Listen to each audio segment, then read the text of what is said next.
बिस्मिल्लाहिर्रहमानिर्रहीम अस्सलाम वालेकुम भाई। एनईडी यूनिवर्सिटी ने अपना ऑनलाइन रजिस्ट्रेशन पोर्टल तो ऑन कर दिया है। अब आप चाहते हैं कि आप 2025 में एनईडी राउंड वन के लिए अप्लाई करें और टेस्ट दें, तो जाहिर सी बात है उसके लिए आपने अपने रजिस्ट्रेशन प्रोसेस से गुजरना होगा। ठीक है जी। अब रजिस्ट्रेशन कब करवानी है, कब नहीं करवानी, जल्दी करवाने का क्या फ़ायदा है, देर से करवाने का क्या फ़ायदा है, ये सारी बातें मैं समझाऊंगा। मगर फ़िलहाल अभी हम ये देखना चाहते हैं इस वीडियो में कि हम आखिर किस तरह से अपना ऑनलाइन रजिस्ट्रेशन फॉर्म जो है वो फिल कर सके हैं या फिल कर सकते हैं बगैर किसी गलती के। सबसे पहले आपने जाना है, आप एनईडी यूनिवर्सिटी की वेबसाइट खोलते हैं, उसके सामने आपके पास स्क्रीन आ जाती है। उसके बाद फाइनली आप साइन अप करते हैं। अब साइन अप में कुछ बेसिक इंस्ट्रक्शंस मौजूद हैं। उन इंस्ट्रक्शन को सुनना, समझना और उसको याद रखना आपके लिए इसलिए ज़रूरी है क्योंकि अगर आप इन चीज़ों पर ध्यान नहीं करते और आपके फॉर्म में अगर कोई खुदा ना ख्वास्ता कोई गलती हो जाती है और वो गलती के साथ जाकर सबमिट हो जाता है तो फिर आपके लिए बहुत ज़्यादा मुश्किल पेश आ सकती है। यानी फिर आपको एनईडी यूनिवर्सिटी जाकर अपने फॉर्म के अंदर तब्दीली करवानी होगी और वो भी एक लंबी कहानी होगी। तो बेहतर है कि जब अभी वक्त है तो काम की बातों को गौर से सुन लिया जाए और उनको याद रख लिया जाए, नोट कर लिया जाए। ठीक है जी। इसी बुनियाद पर ये वीडियो बनाकर आपके साथ शेयर की जा रही है। ठीक है। अच्छा जनाब, सबसे पहली बात कि जब कभी भी आप फॉर्म फिल करते हैं तो आपको फॉर्म फिल करने के लिए आपने लैपटॉप यूज़ करना होगा, पर्सनल कंप्यूटर यूज़ करना होगा। मोबाइल से आप अपना फॉर्म बराह करम बिल्कुल भी फिल मत कीजिएगा। पहली वजह कि मोबाइल से फिल करने में आपको दिक्कत पेश आ सकती है, मुश्किल हो सकती है। दूसरी वजह हो सकता है कि कुछ ऑप्शंस आपके लिए विजिबल ना हो, एक्सेसिबल ना हो, यूज़फुल ना हो। यानी कि जब आप अपने ऑर्डर ऑफ प्रोग्राम्स को अरेंज कर रहे हैं, तरतीब बना रहे हैं, तो वहाँ पर आपके लिए मोबाइल फ़ोन के ज़रिए से इस फॉर्म को एक्सेस करना मुश्किल हो जाएगा। ठीक है जी। तो बेहतर है कि आप इसको लैपटॉप पर, अपने पर्सनल कंप्यूटर पर आप इस फॉर्म को फिल करें क्योंकि मोबाइल की स्क्रीन छोटी होती है, उसमें आपको दिक्कत भी हो सकती है। और सेकंड ये कि अगर कोई गलती, मैं फिर कह रहा हूँ कि ऐसे ही जाकर महफूज हो जाती है एनईडी यूनिवर्सिटी के फॉर्म में, तो भाई फिर आपके ना लेने के देने पड़ जाएंगे बिला वजह की सुस्ती की वजह से। ठीक है जी। तो एहतियात रखिएगा। अच्छा जनाब, कह रहे हैं enter your name and father's name as written in matriculation certification marksheet equivalent certificate. आपका वो नाम कि जो आपके जो तालीमी असनाद हैं, आपकी जो सर्टिफिकेट्स हैं, एजुकेशनल सर्टिफिकेट्स हैं, उस पर मेंशन है, आपके मैट्रिक के सर्टिफिकेट पे मेंशन है, बराह करम वही नाम उसी स्पेलिंग के साथ पूरे ध्यान से अपने फॉर्म में आप लिखिएगा। We check the spelling of your name and father name because once it is entered it will not be editable letter. आपने अपना नाम, फादर नेम जो है वो जो मेंशन करना है उसको करेक्ट स्पेलिंग में करना है। अगर आप सही स्पेलिंग में उसे मेंशन नहीं करते तो फिर उसमें तब्दीली नहीं लाई जा सकती और फॉर्म में नाम कुछ और है, आपके सर्टिफिकेट्स में नाम कुछ और है, तो बेटा फिर आपका एडमिशन जो है ना, अगर एनईडी यूनिवर्सिटी में हो भी गया आपकी परसेंटेज आपके टेस्ट को स्कोर के मुताबिक, तो आपके डॉक्यूमेंट्स के अंदर ये जो एक फ़र्क है इसकी बुनियाद पर हो सकता है कि आपका एडमिशन कैंसिल कर दिया जाए डाउट की बेसिस पे। ठीक है जी। तो बराह करम इसका ध्यान आपको करना पड़ेगा। Choose the appropriate board equivalent whichever is applicable to you. आपका जो बोर्ड है आपने उसका इंतखाब करना होगा। अभी आप जब फॉर्म फिल करेंगे उससे कुछ स्टेप्स को फॉलो करेंगे, अराउंड 7 स्टेप्स आप फॉलो करेंगे इस फॉर्म को फिल करने के लिए। तो भाई आपके सामने बोर्ड की सिलेक्शन का आ रहा होगा, तो जिस बोर्ड से आपने पढ़ा है, जिस बोर्ड से आपने अपना इंटर किया है, आप उस बोर्ड को मेंशन करेंगे। ठीक है जी। ये क्लियर होना चाहिए। चूज ये अप्रोप्रिएट कैटेगरी ऑफ एडमिशन। जी, कैटेगरी ऑफ एडमिशन जब हम देखते हैं और इसके हवाले से जो सीट डिस्ट्रीब्यूशन है और जो कैटेगरी जिस पे मैंने एक से ज़ायद वीडियोस बनाकर शेयर की हुई हैं, तो आप उसको बगौर देख लीजिएगा। सबसे पहली बात तो ये सर 3 तरह की बेसिक कैटेगरीज हमारे सामने आती हैं। सबसे पहले आती है रेगुलर, फिर आती है जनाब सेल्फ फाइनेंस और उसके बाद आती है स्पॉन्सर्ड। तो बेसिक 3 कैटेगरीज तो ये हैं। अब इसके अलावा मजीद डीप डाउन जाते हैं तो पता चलता है कि सर इसमें जो है वो डिफरेंट बोर्ड्स के लिए डिफरेंट सीट्स एलोकेटेड। ठीक है। डिफरेंट बोर्ड्स के लिए different number of seats allocated है, तो फिर हमें अपने बोर्ड के एतबार से भी देखना होगा। फिर एक ही बोर्ड में रहते हुए अलग अलग प्रोग्राम्स के लिए अलग अलग नंबर ऑफ सीट्स हैं। जैसे कि मैं अगर कहूँ जनाब कंप्यूटर साइंस इंजीनियरिंग के लिए नंबर ऑफ सीट्स वेरी कर रही हैं जनाब 1465 है गालबन। और इसी के साथ जब मैं आगे जाता हूँ कराची बोर्ड की ही, तो प्री मेडिकल के लिए अलग नंबर ऑफ सीट्स है। तो बताने का मकसद ये है कि यहाँ पर जो लिखा हुआ है choose appropriate category of admission. Admission की कैटेगरी को आपने ध्यान से सिलेक्ट करना होगा, मुंतखब करना होगा, और जो आप पर एप्लीकेबल है, अभी तफसील से बताऊंगा कि एप्लीकेबिलिटी का क्या मतलब है। जो आप पर एप्लीकेबल है आप बराह करम उसको ही मुंतखब करें, क्योंकि फिर आपको जो है ना उसके डॉक्यूमेंट्स प्रोवाइड करने पड़ेंगे, उसके एविडेंस प्रोवाइड करने पड़ेंगे। ऐसा नहीं हो सकता कि आप किसी भी तरह से गलती से या जानबूझकर धोखा दें, गलत इंफॉर्मेशन दें, और एनईडी यूनिवर्सिटी आपकी गलत इंफॉर्मेशन को सही सही मानकर हजम कर ले। ऐसा हो नहीं सकता, ठीक है। Carefully read the guidelines for the online admission form and guidelines for photograph for undergraduate admissions। ठीक है जी, यहाँ पर गाइडलाइंस जो दी गई हैं हम उसका जायज़ा ले रहे हैं। गाइडलाइंस फोटोग्राफ के हवाले से जो है वो भी हमें देखना होगा, क्योंकि अगर हमने अपनी करेक्ट साइज़ में और करेक्ट फॉर्मेट में पिक्चर को अपलोड नहीं किया, मतलब अपलोड सही वाली पिक्चर हमने नहीं की, तो जाहिर सी बात है अपलोड होने में प्रॉब्लम आएगा और वो रिजेक्शन का सबब बन सकती है। पिक्चर रिजेक्ट हो जाएगी, फिर आपको मुमकिन है दोबारा आपसे कहा जाए कि आप पिक्चर अपलोड करें। डॉक्यूमेंट्स की बेसिस पे जो कंडीशन है कि जनाब खुदा ना खास्ता अगर कोई डॉक्यूमेंट की इंफॉर्मेशन कम है तो जनाब आपके पास वो ऑब्जेक्शन आ जाता है, ठीक है। तो बेहतर है पहली दफ़ा ही जब आप फॉर्म फिलअप करें तो तरीके से करें, ठीक है। अब एक और चीज़ याद रखिए, जब आप अपना फॉर्म फिल करने लगें तो आप अपने सामने अपने तमाम तर एजुकेशनल डॉक्यूमेंट्स को रख लीजिए। आपकी मैट्रिक की मार्कशीट, आपकी फर्स्ट ईयर की मार्कशीट, ठीक है जी, आपके सर्टिफिकेट्स, ये तमाम तर चीज़ें आपके सामने होनी चाहिए, ताकि आप जब अपना डेटा फिल करें तो आपसे गलती भी ना हो और आपके सामने क्लियरली एविडेंस साफ साफ मौजूद हो, ताकि गलती का चांस ही ना रहे, ठीक है ना। बहुत सारे बच्चे ऐसे करते हैं कि जनाब जो है ना वो लिख लिया कहीं कहीं नंबर आगे पीछे हो गए, अब जो है वो डेटा ऐड कर रहे हैं तो वो गलत नंबर्स ऐड कर दिए, तो फिर ना बिला वजह आपके लिए ना परेशानी, आपके लिए वबाल खड़ा हो जाता है। तो आप ऐसी कोई भी बेवकूफ़ी ना कीजिएगा, कोई भी सुस्ती ना कीजिए। आप सिंपल एक काम कीजिए, जब आप फॉर्म फिलअप करने बैठें तो आपने तमाम तर एजुकेशनल डॉक्यूमेंट्स को अपने सामने रख कर बैठिएगा, ठीक है जी। अच्छा चलें आगे चलते हैं। ऑनलाइन एडमिशन फॉर्म में remain incomplete in case filling it by using the mobile phone. देख लीजिए वो कह रहे हैं जनाब मोबाइल फोन या टैबलेट से अगर आप फॉर्म फिल करते हैं तो फॉर्म एक्सेप्ट नहीं हो पाएगा, इनकम्प्लीट कंसीडर किया जाएगा। ओके जी, I have read the above instruction carefully. जी मैं पढ़ चुका हूँ, मैंने इस पर क्लिक किया और मैंने प्रोसीड की तरफ चला गया।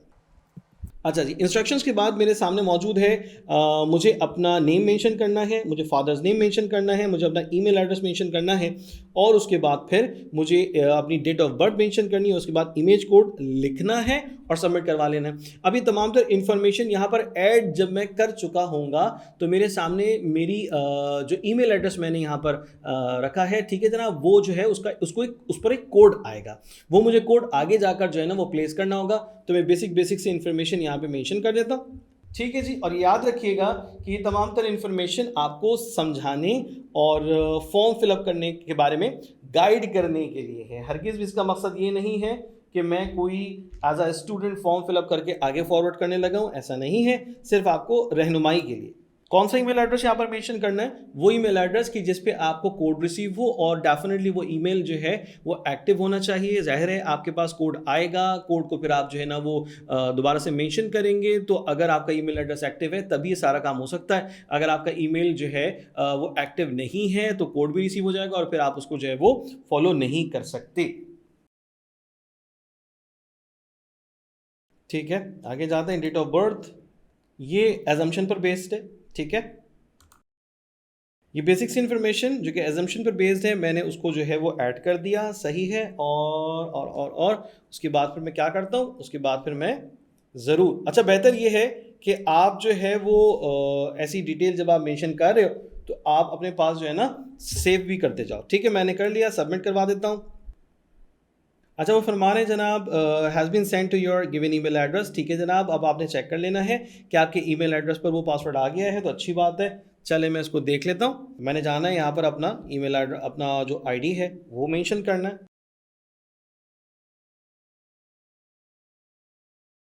जी आपकी ईमेल एड्रेस पे उस प्रोसेस को फॉलो करने के बाद आपके पास एक कोड आ जाएगा। मैं यहाँ पे कोड मेंशन कर लेता हूँ, मेरे पास आ गया।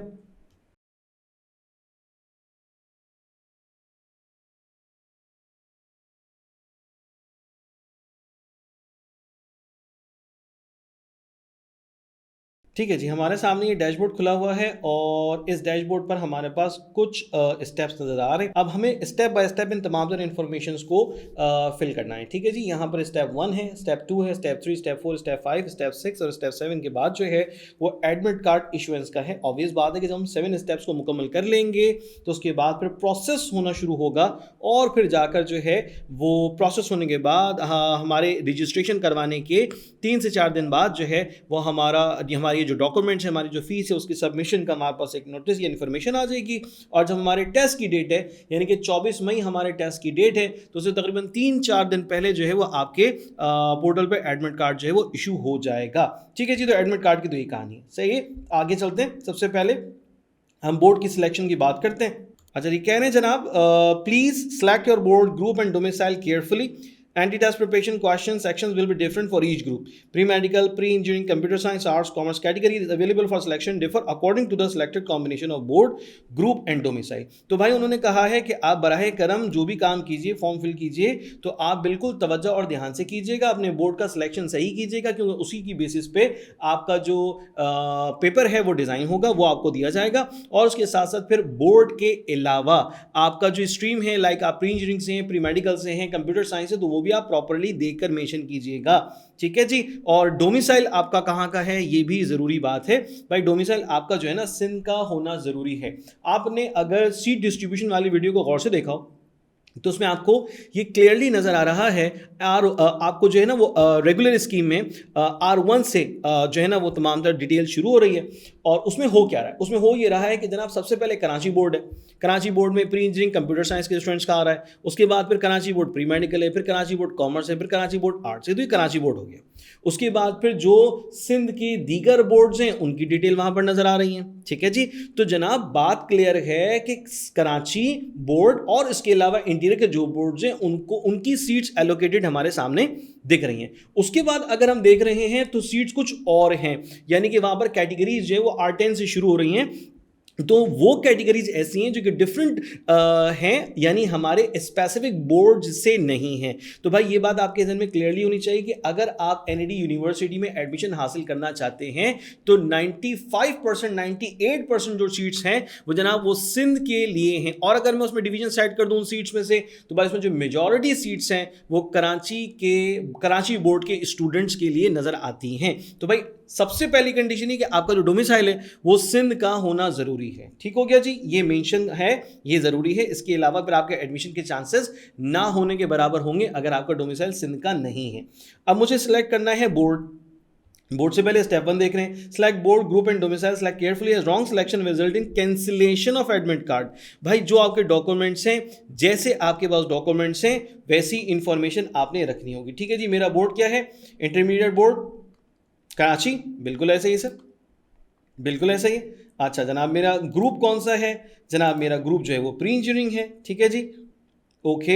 वो कह रहे हैं जनाब please see chapter 5 chapter 6 of under graduate prospectus for category description and seats distribution. बेहतरीन बात है, ये तमाम डिटेल जो है ना वहां पर लिखी हुई है कि आपके बोर्ड के एतबार से कितनी सीट्स कौन से प्रोग्राम में आपको ऑफर की जा रही हैं। ठीक है जी। और उस बोर्ड में आप अगर इंजीनियरिंग के हैं तो आपके लिए कितनी सीट्स हैं, कौन से प्रोग्राम्स में, प्री मेडिकल के हैं तो कौन से प्रोग्राम में कितनी सीट्स मौजूद हैं, सारी चीज़ें ना वहाँ पर मेंशन है। अच्छा जी, मैंने ग्रुप अपना सिलेक्ट कर लिया प्री इंजीनियरिंग। ठीक है जी। एनी सिटी इन सिंध का कोई भी शहर, एनी सिटी आउटसाइड सिंध। तो भाई मेरे पास तो ऑप्शन सिर्फ और सिर्फ ये है कि मैं एनी सिटी इन सिंध के ऑप्शन पर क्लिक करूं। ठीक है जी। अच्छा, अब अगर मेरा डोमिसाइल बना हुआ है बहुत अच्छी बात है, अगर मेरा डोमिसाइल नहीं बना हुआ तो आपको कोशिश करनी चाहिए कि आप अपने डोमिसाइल के लिए अप्लाई कर दें। ठीक है ना। आप डीसी ऑफिस जाइए, वहां से अपने डोमिसाइल को प्रिपेयर करवाने के लिए सिलसिला शुरू कर लीजिए, क्योंकि आगे चलकर आपको इसकी जरूरत पड़ेगी। जब आपको कॉल किया जाता है इंटरव्यू के लिए, आप तशरीफ लेकर जाते हैं तो अपने डॉक्यूमेंट्स के साथ जाते हैं। वहाँ पर आपको आपका जो प्रोग्राम आपके मेरिट पर आ रहा है, बन रहा है, सीट्स अवेलेबल हैं, वो ऑफर किया जाता है। तो जब आप एक्सेप्ट करते हैं तो आपको अपने डॉक्यूमेंट्स वहाँ पर देने होंगे, बस दिखाने भी होंगे, देने भी होंगे, सारी चीज़ें होंगी। तो भाई वहाँ पर ना आपके डोमिसाइल की बड़ी ज़रूरत है। ठीक है जी, होना चाहिए। अच्छा चलें जी, आगे चलते हैं। फरमा रहे हैं अगर आपने ज़रा बराबर भी उल्टी सीधी मालूमात दी, गलत मालूमात दी, तो भाई आपका about domicile will result in cancellation of application form. Fees भी नहीं वापस मिलेगी और फॉर्म भी कैंसिल हो जाएगा, याद रखिएगा, ठीक है जी। अब उसके बाद आप क्लेम नहीं कर सकते कि मुझसे गलती हो गई, अनजाने में हो गया, मुझे पता ही नहीं चला, मोबाइल मेरे भाई के हाथ में था, उसने क्लिक कर दिया, ड्रामेबाजी नहीं हो सकती, ठीक है जी। अच्छा, R1A HSC pre engineering computer science from board of intermediate Karachi, ठीक हो गया सर। क्या मैं इस कैटेगरी में फॉल करता हूं? जी हाँ, मैं इस कैटेगरी में फॉल करता हूं। अच्छा, उसके बाद लिखा है R1F डिफरेंटली एबल्ड पर्सन, यानी कि वो जो कि जिस्मानी तौर पर माजूर हैं। और फिर यहां पर लिखा है categories for candidates having disability other than deafness, dumbness, deaf, dumb, ठीक है। उसके अलावा अगर आप में कोई डिसेबिलिटी है, ठीक है, अगर इसके अलावा आप में कोई डिसेबिलिटी है तो उसे कंसीडर किया जाएगा। Candidates should acquire certificate of disability from department of empowerment of persons with disabilities in they will also require to appear before medical board at university, ठीक हो गया भाई। अब होता क्या है कि जनाब, अगर मुझे कोई जिस्मानी माजूरी है, मिसाल के तौर पर मेरा हाथ टेढ़ा है या मेरी टांग में कोई मसला है, मुझे चलने में या हाथ टेढ़ा होने की वजह से मुझे लिखने में कोई ऐसी माजूरी पेश आती है तो ज़रूर आप क्लेम भी कर सकते हैं। उसका फिर आपका टेस्ट भी होगा, वो आपने एविडेंस देना होगा, ठीक है जी। तो यहाँ पर ये बात क्लियर हो जाती है। अच्छा, R1G यानी कि रिलीजियस माइनॉरिटीज, प्रोस्पेक्टस को जब आप खोलकर सीट डिस्ट्रीब्यूशन को देखते हैं तो वहां पर रिलीजियस माइनॉरिटीज की भी सीट्स वहां पर मौजूद हैं। तो आप रिलीजियस माइनॉरिटीज से ताल्लुक रखते हैं तो बिल्कुल आप यहां पर क्लिक कर सकते हैं। Sir, rural areas of city district pre engineering computer science blah blah blah blah blah from board of intermediate of Karachi, ठीक है। इंटरमीडिएट बोर्ड से तो हैं आप, मगर आपका जो डिस्ट्रिक्ट लगता है वो रूरल एरियाज में आपका डिस्ट्रिक्ट लगता है, तो जनाब आप यहां पर क्लिक बिल्कुल करेंगे उस सिचुएशन में। Sir, R7 real sons and daughters of NED university, ठीक है जी।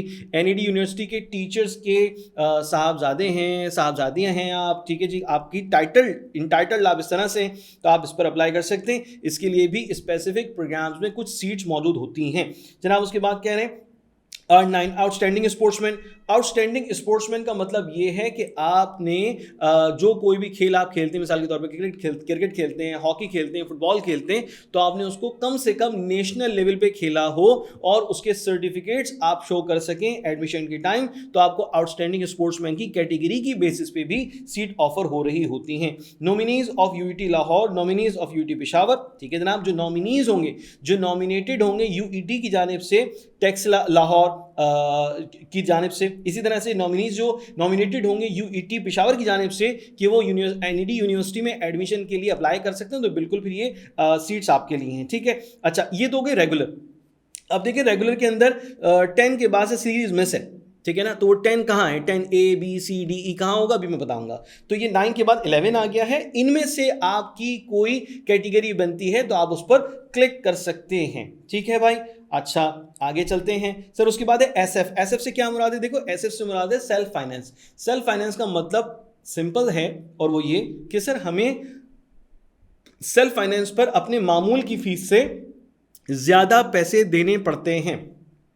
यानी कि अगर मैं सेल्फ फाइनेंस की बेसिस पे अप्लाई करना चाहता हूं तो मैं 8,55,000 रुपए अदा करूंगा, ठीक है जी। सेल्फ फाइनेंस की फीस है। अच्छा, उसके बाद क्या होगा सर? ये वन टाइम फीस होती है। इसके बाद जो आपकी जो सेमेस्टर की फीस होती है नॉर्मली स्टूडेंट्स की, वही आप अदा करेंगे, मगर इनिशियली आपको इजाफी 8,55,000 रुपए अदा करने होंगे अगर आप सेल्फ फाइनेंस पे अप्लाई करते हैं, ठीक है। सेल्फ फाइनेंस की क्या है सीट्स हैं जनाब? Pre engineering computer science commerce arts board of intermediate Karachi में, ठीक है जी। उसके बाद फिर लिखा है SF8 रियल सन डॉटर्स NED लाइफ मेंबर्स, ठीक है सर, समझ में आ रहा है। और सेल्फ फाइनेंस में एक और कैटेगरी आती है जिसको हम स्पॉन्सर की सीट्स कहते हैं। तो स्पॉन्सर की सीट्स में जो है वो आपको पे करने होंगे 10,65,000 रुपए। 10,65,000 रुपए आपको अदा करने होंगे इजाफी, ठीक है जी। अच्छा, SF9 real sons and daughters of professional engineer, self finance की बेसिस पे अगर वो पे करेंगे तो 10,65,000 रुपए उनको देने होंगे, ठीक है जी। यानी कि उनको कंसीडर किया जाएगा स्पॉन्सर्ड की बेसिस पे। आगे चलते हैं सर। उसके बाद real son and daughter of professional architects and planners, ठीक है जी। Real sons daughters of expatriate Pakistanis, ठीक है जी। तो अच्छा, उसके बाद फिर nominees of Dinshaw family. Dinshaw family जिन्होंने NED यूनिवर्सिटी की बुनियाद रखी, उसको बनाया, तो डेफिनेटली उनके फैमिली मेंबर्स के लिए भी स्पेसिफिक सीट्स ऑफर होती हैं।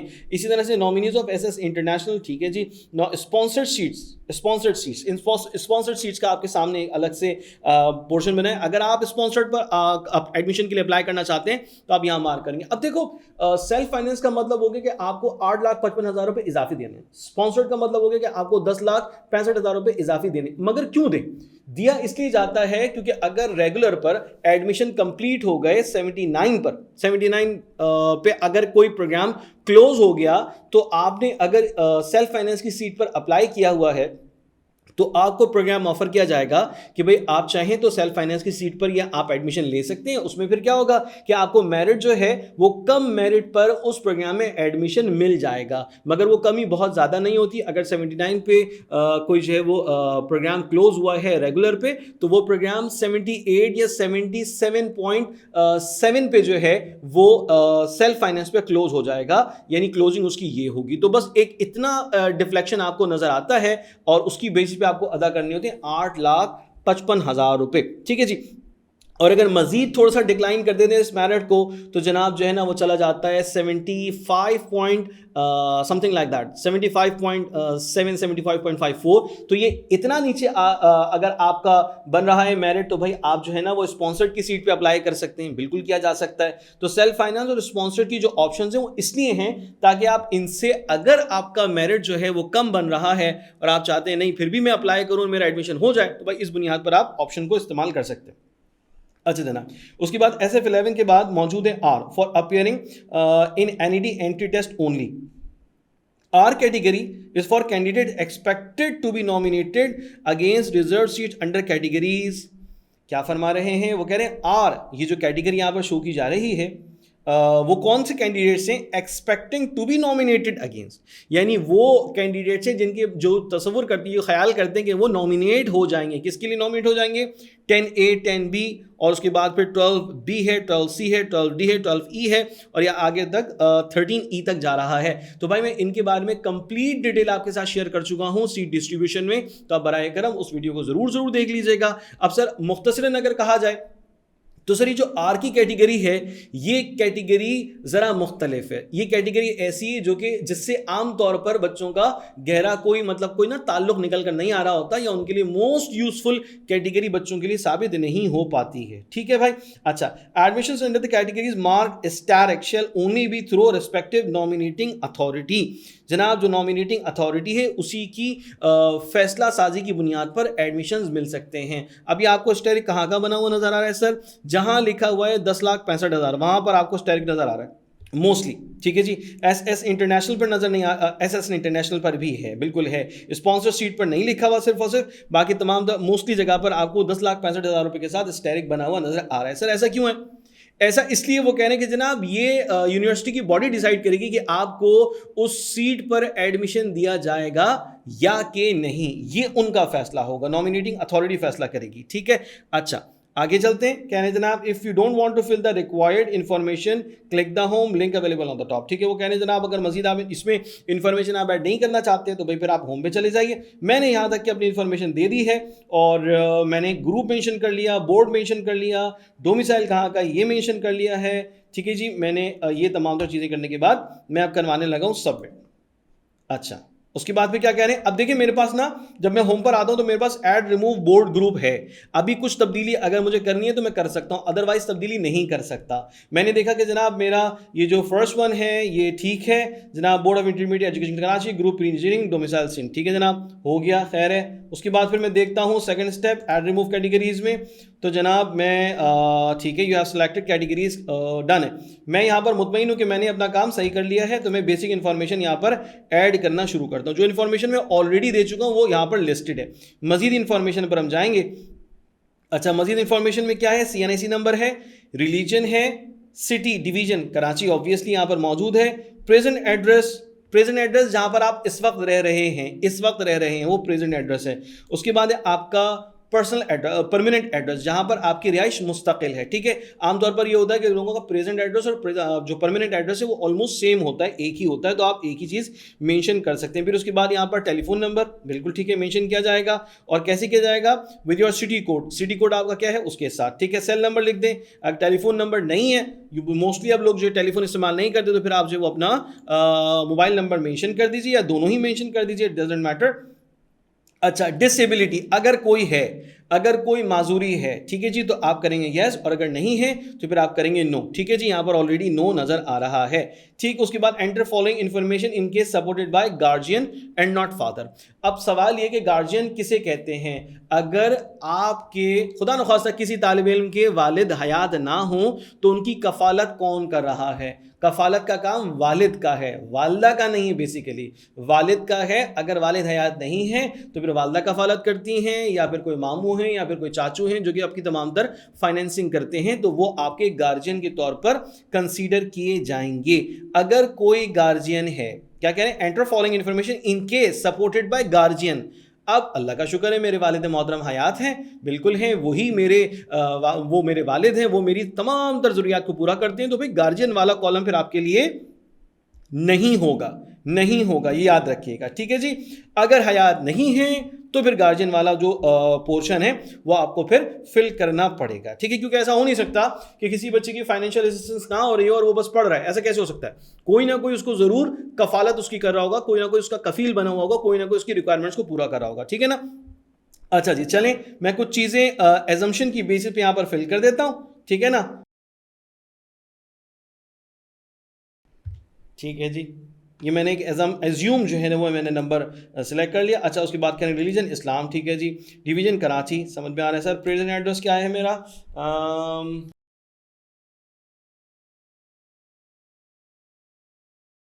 ठीक है, यहाँ पर ही मैंने कर दिया। मैं आगे चला जाता हूँ, यही मेरा प्रेजेंट एड्रेस है और यही मेरा परमानेंट एड्रेस है, मेंशन कर दिया मैंने। टेलीफोन नंबर मेरा कोई है नहीं, मोबाइल नंबर हाँ लिख सकते हैं, ठीक है, ये भी मैंने एज्यूम करके लिख दिया, विदाउट हाइफन लिखना है, मैंने विदाउट हाइफन इसे मेंशन कर दिया। अब कह रहे हैं sir disability information if any disability, no, no पर ऑलरेडी यहाँ पर मार्क हुआ है, निशान लगा हुआ है, तो मैंने इसको मेंशन कर दिया, ठीक हो गया। आगे चलते हैं, enter following information in case supported by guardian. तो भाई गार्जियन नहीं है, मेरे वालिद हयात हैं, तो ठीक है। अगर मेरे गार्जियन होते तो मैं क्या क्या इन्फॉर्मेशन उनके लिए लिखता? उनका नाम, मुकम्मल नाम, उनका complete name as mention in CNIC, जो सीएनआईसी में मौजूद है नाम वो आप लिखेंगे, ठीक है। रिलेशन गार्जियन के साथ क्या है, अब देखें रिलेशन में क्या क्या लिखा हुआ है, गौर कीजिए। मदर हो सकती हैं, बहुत सारे बच्चे ये सोच रहे थे कि सर गार्जियन में मदर कैसे है, तो मदर बिल्कुल हो सकती है। मदर का काम बच्चे की फाइनेंशियल नीड्स को पूरा करना नहीं है, वालिद हयात नहीं है तो फिर वो करेंगी, ठीक है जी। आंट है, अंकल है, ब्रदर है, सिस्टर है, फ्रेंड है, ग्रैंडफादर है, ब्ला ब्ला ब्ला, ठीक है जी, ये हो सकते हैं, इनमें से हो सकते हैं, सही ना। इन्फॉर्मेशन फादर क्या उनका पेशा क्या है, क्या काम करते हैं, मंथली इनकम क्या है, ठीक है जी, सीएनआईसी नंबर क्या है, एड्रेस क्या है, सेल नंबर क्या है, ईमेल एड्रेस क्या है, पेरेंट गार्जियन रिलीजन क्या है, ये तमाम तरह इन्फॉर्मेशन आपको फिर मेंशन करना होगी, ठीक है जनाब। मैं कह रहा हूँ सेव कर दें और नेक्स्ट कर दीजिए, ठीक है जनाब, save and next. Okay, select your gender, ठीक है जी, मैंने जेंडर सेलेक्ट कर लिया, मेल में मिस कर गया था, ठीक है जी। सीएनआईसी नंबर भी आ गया, सब कुछ आ गया, सब कुछ आ गया, सब कुछ आ गया। जेंडर मैंने मिस कर दिया था, तो उन्होंने कहा भाई ये भी मिस कर दे। अच्छा, टेलीफोन नंबर भी मेंशन कर देते हैं, उन्होंने कहा 021 करके लिखिएगा, तो मैं 021-345, ठीक है भाई, ये एज्यूम करके मैंने कर दिया। अब ये तमाम तर इंफॉर्मेशन हो गई है। Occupation is required. अच्छा जी, इन्फॉर्मेशन ऑफ फादर, अगर मैं यहाँ जाता और मैं मेंशन करता कि गार्जियन क्या नाम ये है, रिलेशन विद गार्जियन ये है, तो फिर तमाम तरह इन्फॉर्मेशन गार्जियन की होती है।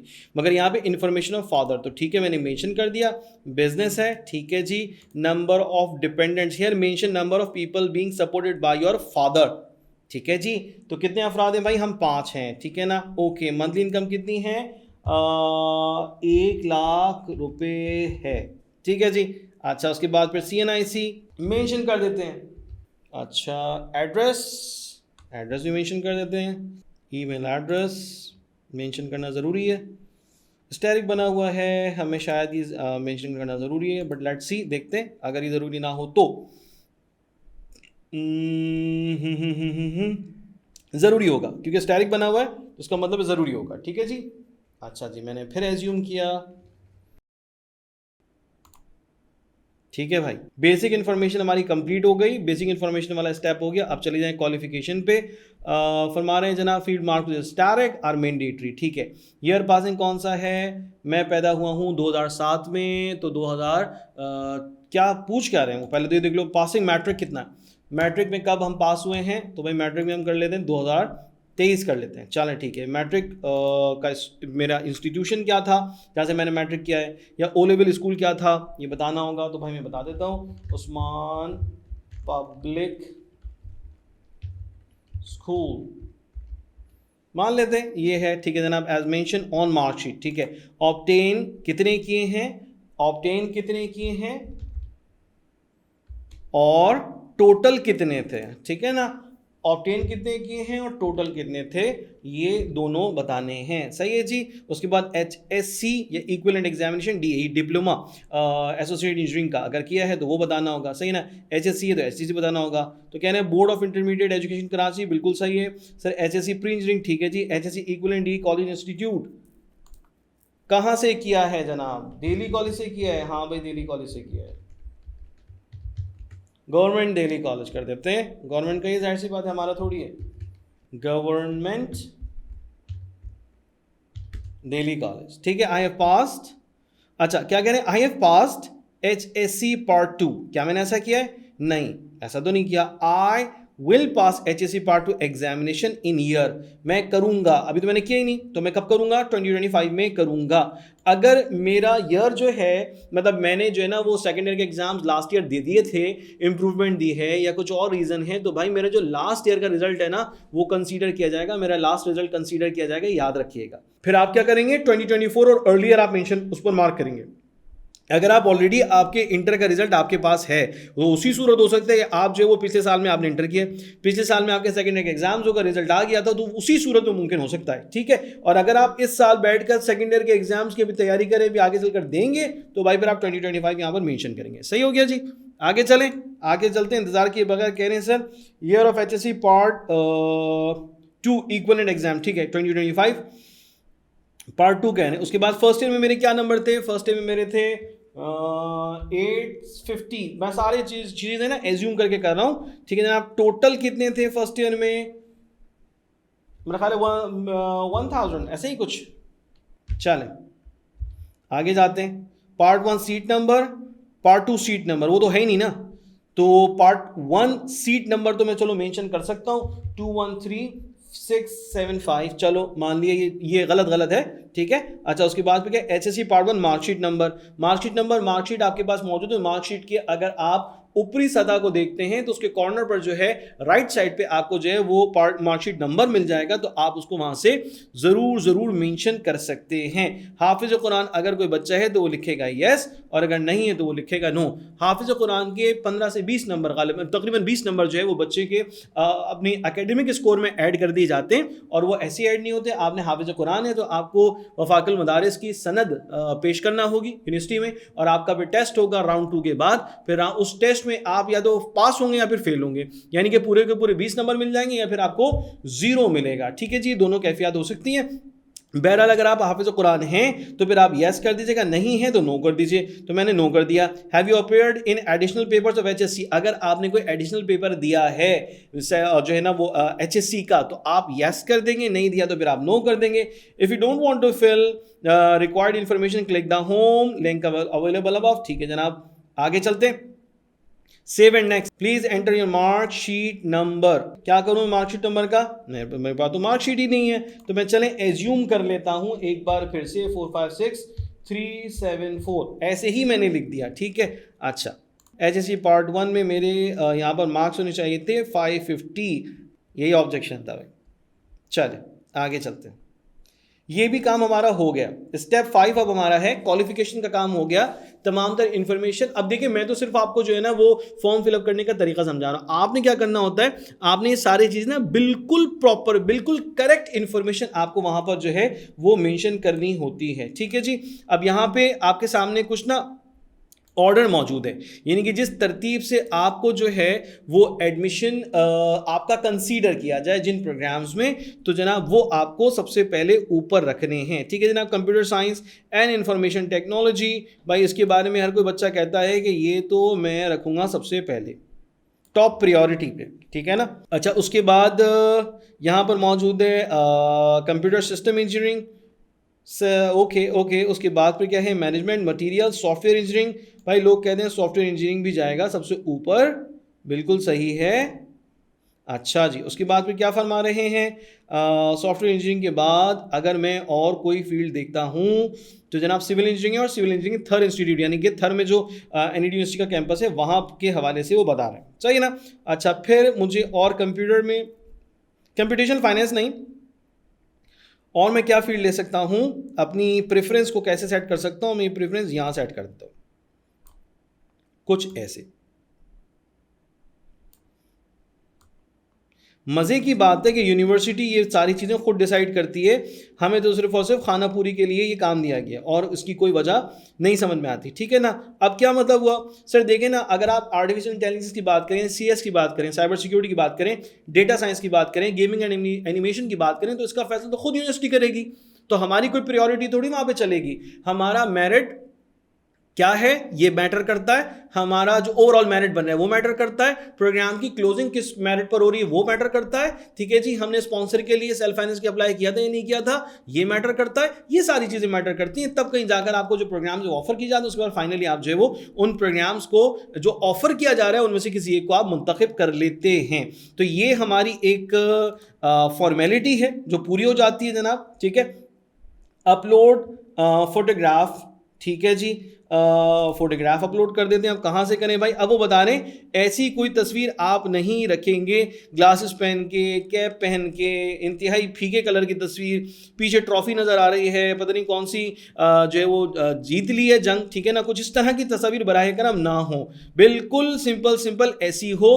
300 KB JPG फाइल आपकी होनी चाहिए। ये जो तस्वीर आपको सामने नजर आ रही है जिस पे राइट टिक हुआ हुआ है भाई, इस तरह की तस्वीर आपके पास होनी चाहिए, आपने जो है ना वो लगानी पड़ेगी, सही है ना जी।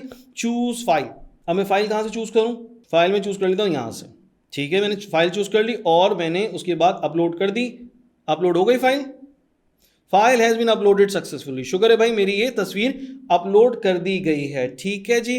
अच्छा, उसके बाद फिर फरमा रहे हैं candidate with HSC part 2 passing year 2025 are required to upload HSC part 1 marksheet, upload HSC part 1 marksheet, ठीक है जी। अब मेरे पास मार्कशीट तो जाहिर बात है नहीं है, मैं तो सिर्फ और सिर्फ आप लोगों को समझाने के लिए सारा काम कर रहा हूं। मैंने तस्वीर यही जो मैंने अभी ऊपर दी थी वही मैंने जो है ना अपलोड कर दी है। अच्छा, अब इसमें ठीक है जी, अपलोड हो गई भाई, ठीक है, हो गया, अपलोड हो गया, सही है भाई। कहां तक पहुंच गए हम, 7th स्टेप 6th स्टेप तक पहुंच गए, फोटोग्राफ अपलोड हो गई, ठीक है। उसके बाद करें फी वाउचर, सबमिटेड फी डिटेल। अब जरा यहां आ जाइए तो कुछ चीजें हमारे देखने के लिए यहां पर मिलती हैं बनती हैं। Your total fee amount is 5000 with the following breakup, 5000 रुपये आपने जमा करवाने होंगे अपने फीस की मद में, अपने जो आप टेस्ट देने जा रहे हैं उसकी रजिस्ट्रेशन की फीस की मद में, ठीक है जी। Already paid zero, required amount 5000 रुपये, zero tax will be applicable. You need to inform your transaction ID to the bank, ठीक है, ट्रांजेक्शन आईडी आपको बतानी होगी। The payment will be against that ID, ठीक है। To get this ID click on proceed, proceed पर आप click करेंगे, आपको आईडी मिल जाएगी और फिर उसकी बेसिस पर आपकी पेमेंट्स हो सकती हैं, ठीक है भाई। याद रखिएगा कि आप जो है वो ऑनलाइन पेमेंट भी कर सकते हैं क्विक पे के जरिए, और अगर आप ब्रांच की बात करते हैं तो भाई नेशनल बैंक ऑफ पाकिस्तान ये इनकी ब्रांचेस हैं, आप यहां पर जाइए, इनमें से किसी भी ब्रांच में जाकर आप जमा करवा दीजिए। अगर आप कहते हैं नहीं भाई मैं तो यहां नहीं जा रहा, ठीक है, तो भाई फिर आप यहां पर चले जाइए, हबी मेट्रो चले जाइए, यहां पर ही ब्रांचेस हैं सारी की सारी, ठीक है, आप यहां पर जाकर जमा करवा सकते हैं, बिल्कुल करवा सकते हैं, ठीक है भाई। ये तो दोनों बातें हो गई। अब मैं चाहता हूं कि जनाब मैं ऑनलाइन करवाऊं। अच्छा, जो डिटेल है ग्रुप इंजीनियरिंग है, डोमिसाइल सिंध का है, board of intermediate education Karachi, I confirm the detail provided above are correct, भाई सही है, मैंने ही कह दिया, ठीक है। अब मैंने कर दिया प्रोसीड, तो प्रोसीड करने के बाद मेरे पास एक वाउचर जनरेट हो गया 5000 रुपीज़ का। 5000 रुपीज़ जब मैं सबमिट करवाऊंगा तो फिर मेरे पास एक्चुअली जो है ये जमा करवाने के बाद, ठीक है ना, मेरा जो ट्रांजैक्शन आईडी है उसको इस्तेमाल करते हुए जमा करवाने के बाद मेरे पास एक स्लिप जनरेट हो जाएगी, स्लिप आएगी, मैं उसके जरिए से फिर जो है वो उसे अपने पास रखूंगा। और फिर उसके बाद क्या क्या फरमाने आगे देख लीजिए। पे order can be made in favour of director of finance, बिल्कुल ऐसा ही है। अगर आप पे ऑर्डर की मदद से पे करना चाहते हैं, मिसाल के तौर पर आप सेल्फ फाइनेंस और स्पॉन्सर की फी पे करना चाह रहे हैं, तो भाई पे ऑर्डर के जरिए से आप करेंगे, ठीक है। What ever is the payment mode, कोई भी हो other than online, it is mandatory that you print out the transaction slip by clicking on get transaction slip and produce it to the bank। समझ लीजिए भाई, transaction slip आपको लाजमन हासिल करनी है। जब आप फिजिकली करवा रहे हैं तो ट्रांजैक्शन स्लिप आपको बैंक से मिलेगी, वो आपको हासिल करनी होगी हर हाल में, वो हर हाल में आपको रिसीव करनी होगी। ठीक है जी। अच्छा, क्या ये काम ऑनलाइन हो सकता है? बिल्कुल हो सकता है सर, बिल्कुल हो सकता है। ये काम ऑनलाइन भी किया जा सकता है, क्विक पे के जरिए काम हो सकता है। क्या कहने sir? If you have applied for self finance fee refund but admission portal is still showing self finance fee paid, then please contact on admission help desk. अगर आपको कोई प्रॉब्लम आ जाए तो आप उस प्रॉब्लम को इजीली एडमिशन हेल्प डेस्क से जो है वो रिजॉल्व करवा सकते हैं। ठीक है जी। अब मैं अगर देखता हूं तो मेरे तमाम तर काम जो हैं वो हो चुके हैं, और एडमिट कार्ड के हवाले से क्या डिटेल दे रहे हैं? You uploaded document, photograph status is receive. ठीक है जी, करेक्ट। अब करेक्ट में क्या आएगा? अगर वो जो मेरे डॉक्यूमेंट्स हैं, अगर उसमें कोई ऑब्जेक्शन है तो फिर यहां पर जो है वो मेंशन हो जाएगा, रिमार्क्स फॉर इनकरेक्ट। ठीक है जनाब, नॉट अवेलेबल, अभी प्रोसेस नहीं किया यूनिवर्सिटी ने। यूनिवर्सिटी जब प्रोसेस करेगी तो यहां पर वो आ जाएगा। ठीक है जनाब, download admit card. Admit card की तो भी बात ही नहीं है ना बेटा, एडमिट कार्ड कहां से आ जाएगा? तो एडमिट कार्ड तो उस वक्त आएगा कि जब आपके टेस्ट से 3-4 दिन पहले रहेगा तो एडमिट कार्ड यहां पर अपलोड हो जाएगा। क्या फरमा रहे हैं? Your admit card processing will start after you have uploaded picture. ठीक है भाई, after successful picture verification confirmation your admit card will be made available on admission portal within 15 days। 15 दिन के अंदर अंदर हो सकती है ये update. Please print out the admit card and produce it at the time of pre admission admission test centre जाने से पहले अपने साथ ये एडमिट कार्ड रख लीजिएगा जो आपको मिलेगा। तो तमाम ये बातें बुनियादी हैं, ज़्यादा इसमें हमें उलझने की ज़रूरत नहीं है। ठीक है जी, ये मैं तमाम तर काम कर चुका, वाउचर भी जनरेट हो गया, सारी चीजें, सारा प्रोसेस मेरा कंप्लीट हो गया। अब सवाल ये पैदा होता है, सर आप हमें एक बात बताइए, आपने हमें पूरा प्रोसीजर समझा दिया कि कैसे आपने फॉर्म सबमिट करना है, क्या होगा, कब करना है, कब फॉर्म सबमिट करवाएं। भाई अभी अगर मैं आपसे कहूं कि 7 तारीख से आपकी जो एडमिशन पोर्टल है ये ऑन हुआ है, शुरू के टाइम में तो जना वेबसाइट ही बैठ गई थी एनएडी यूनिवर्सिटी की, उसके बाद फिर वो बेहतर होना शुरू, चलना शुरू हुई, तो क्या आपको अभी रजिस्ट्रेशन करवानी चाहिए? तो मेरा मशवरा है कि आपको अभी फौरी तौर पर रजिस्ट्रेशन नहीं करवानी चाहिए। उसकी वजह यह कि आप अपनी रजिस्ट्रेशन अभी करवा भी लें तो आपकी जो इनिशियल डेट है 24 में, वो आपको मिल जाएगी टेस्ट के लिए। बेहतर यह है कि कुछ रोज बाद, कुछ वक्त बाद आप अपनी रजिस्ट्रेशन करवाइएगा, ताकि उस रजिस्ट्रेशन के जरिए से आपकी जो टेस्ट डेट है वो 24 मई के बाद की मिल जाए आपको। जब बाद की टेस्ट डेट मिलेगी तो नेचुरल है कि आपको टेस्ट की तैयारी करने का और मौका मिल जाएगा। दूसरी बात ये कि बहुत सारे बच्चे जब टेस्ट देकर आते हैं तो अपना फीडबैक देते हैं, तो उस फीडबैक से भी आपको ज़रा सहूलत मिल जाएगी, ज़रा जो है ना सपोर्ट मिल जाएगी। फिर अभी आप थ्योरी एग्जाम से फ्री होंगे ही कि तो ना राउंड 1 शुरू हो चुका होगा, तो आपको थोड़ी स्पेस मिल जाएगी अपने कामों को सीधा करने के लिए, अपने कामों को सुधारने के लिए। तो आप इसलिए बराए करम फौरी तौर पर अभी रजिस्ट्रेशन मत करवाइएगा, कुछ टाइम बाद, कुछ डेज बाद आप जो अपनी रजिस्ट्रेशन को मुकम्मल कीजिएगा, ताकि फाइनली आपको कोई मुश्किल पेश ना आए। ठीक है जी, तो यहां इस वीडियो को वाइंड अप करते हैं, मगर इस बात के साथ कि सर हमारे लिए इस वक्त सबसे ज्यादा जरूरी क्या है? मैं समझता हूं कि आपके लिए इस वक्त सबसे ज्यादा जरूरी चीज ये है कि आप अपनी सेकेंड ईयर की प्रिपरेशन के साथ साथ आप क्या कीजिए, अपने एप्टीट्यूड टेस्ट की तैयारी भी बेहतरीन कर लीजिए, क्योंकि राउंड 1 देना आपके लिए बेइंतहा जरूरी है। कोई भी बच्चा ये बेवकूफ़ी ना करे कि वो राउंड 1 नहीं दे रहा। अरे क्यों नहीं दे रहा? तैयारी नहीं है सर, अभी क्या करेंगे टेस्ट देके? ओ भाई, आप राउंड 1 देंगे तो आपको टेस्ट की नेचर का अंदाजा होगा, पता चलेगा टेस्ट होता कैसे है, एक्सपीरियंस मिल जाएगा, सीखने को मिलेगा बहुत कुछ चीज़ें आप जो पढ़ चुके हैं इंटर में वो एप्लीकेबल हो रही हो, तो आप बहुत अच्छा स्कोर भी बना सकते हैं, बिल्कुल बना सकते हैं। भाई छाजाओ को यूज़ करने वाले बच्चों ने माशाल्लाह लास्ट ईयर बड़ा ज़बरदस्त काम किया। फेडरल बोर्ड की फर्स्ट पोजीशन माशाल्लाह छाजाओ की यूज़र्स की है। इसी तरह से मैं सिंध बोर्ड की मेरिट पोजीशन की बात करूँ फर्स्ट, तो वो भी छाजाओ से है। यानी कि हमारे पास माशाल्लाह से पोजीशन होल्डर्स की एक बड़ी तादाद है। इसके साथ साथ जो टॉप स्कोरर्स हैं वो भी माशाल्लाह बड़े ज़बरदस्त हैं। कोई बच्चा 97 स्कोर बना गया, कोई बच्चा 93 पर है, कोई बच्चा 96 पर है, तो माशाल्लाह से स्कोर्स भी बहुत ज़बरदस्त हैं और पोजीशंस भी शानदार। अब छाजों को यूज़ करने वाले बच्चों ने इतनी इफेक्टिव जो रिजल्ट्स हैं वो लेकर आए, तो भाई अब आपका क्या फ़र्ज़ बनता है? ये फ़र्ज़ बनता है कि भाई जो आपको इंस्ट्रक्शंस दी जा रही हैं आप उसको फॉलो करें, आप अपने टेस्ट की तैयारी दिलो जान से करें। आपने छाजाओं को इस्तेमाल करना शुरू किया, आपको बड़ा फायदा हुआ, आप भरपूर इस्तेमाल कीजिए। सारे के सारे टेस्ट जो वहां पर मौजूद हैं सब के सब टेस्ट अटेम्प्ट कीजिए, बार बार कीजिए, ताकि आपको उससे बेहतरीन फायदा हासिल हो और फाइनली आपका राउंड 1 ही जो है वो आपका फाइनल राउंड बन जाए, यानी कि आपका इतना बेहतरीन स्कोर बन जाए कि आपकी टेंशन खत्म हो जाए। मैं तो हमेशा बच्चे के लिए दुआ करता हूं कि भाई उसके पास मल्टीपल ऑप्शंस हो, यानी कि फास्ट का टेस्ट उसने दिया है तो फास्ट के लिए भी वो जबरदस्त अंदाज से अपना एडमिशन सिक्योर कर चुका हो, उसने नर्स में अपना एडमिशन सिक्योर कर लिया, उसने एनईडी में अपना एडमिशन सिक्योर कर लिया। अब उसके पास चॉइस है कि वो कौन सी यूनिवर्सिटी में अपने एडमिशन को कंटिन्यू करता है। तो आपका स्टेज तो ये होना चाहिए, ये स्टेज नहीं होना चाहिए कि आप जो है ना वो सिर्फ बैठे हुए हैं कि अल्लाह करे हमारा एनईडी में नाम आ जाए, एडमिशन हो जाए, तो पता चल रहा है इंग्लिश लिंग्विस्टिक्स में आपका एडमिशन हो रहा है। बस ऐसा ना हो आपके साथ, ये मेरी सबके लिए दुआ है। सब अपनी कोशिश जारी रखिए। आपके पास टेस्ट की तैयारी के लिए टाइम कम है, तो इसलिए मैं चाहता हूं कि आप लोग अच्छे रिसोर्स, रिलायबल रिसोर्स को इस्तेमाल करें। सिर्फ और सिर्फ यूट्यूब के सहारे से भाई टेस्ट की तैयारी नहीं हो सकती, सिर्फ पास पेपर्स के जरिए से टेस्ट की तैयारी नहीं हो सकती।